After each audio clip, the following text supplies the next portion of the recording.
Salam.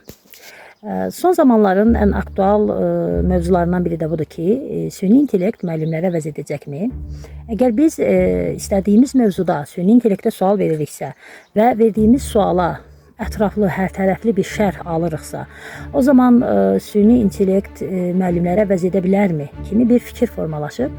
Burada məncə bir məsələ gözdən yayınır. Süni intellekt məlumat verir, müəllim isə öyrədir. Və süni intellektlə müəllim arasında təbii ki, bu mənada bir fərq var.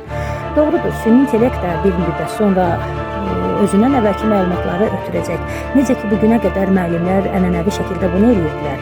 Amma artıq müəllimlərin rolunun dəyişəcəyini düşünürəm. Çünki süni intellekt dövründə müəllimlər öz şagirdlərinin və tələbələrinin yanında duracaqlar, onların potensialını müəyyənləşdirəcəklər, onlara yol göstərəcəklər və bu mənada hətta bəzən ola biləcək ki, müəllim öz tələbəsini səhv eləməyə vadar eləyəcək, səhvini görməzdən gələcək.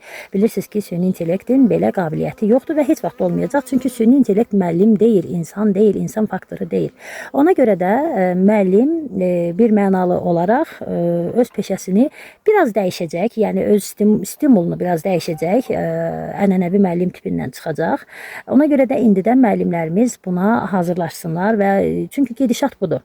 Artıq müəllimlər ənənəvi bilikləri ötürən, tərbiyə verən şəxslər yox, daha çox mentorlar, yəni yol göstərən, potensialı ortaya çıxardan, şagirdin, tələbənin bəzən psixoloji vəziyyətinə görə davrana bilən mentorlar olacaqlar. Mən süni intellekt dövründə bütün müəllimlərimizə səbir diləyirəm. Süni intellektin təsir elədiyi tələbələrin və şagirdlərin öhdəsindən gəlmək də bir hünər işi olacaq. Biz ən azından bir milli qəhrəman səviyyəsinə yüksələcəyik. Odur ki, uğurlar diləyirəm hər kəsə. Süni intellekt dövründə müəllim olmaq bir şərəf olacaq. Bunu bilirəm və buna görə də indidən önləmlərimi alıram.